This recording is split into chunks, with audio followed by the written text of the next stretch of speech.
Hi everyone, today we will talk about how to fix or how to solve Snapchat was unable to open camera.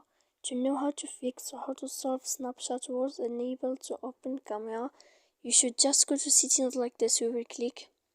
After that, in this page, you will go to apps, default apps, app settings. When you will see this list, you will go down to find the application of Snapchat and you will enter. When you will see this page, you will go to click for stop. When you will end this, you will enter to storage. After that, in this page, you will click clear cache. Then you will go to click clear data. And when you will end all this, you can turn off your phone.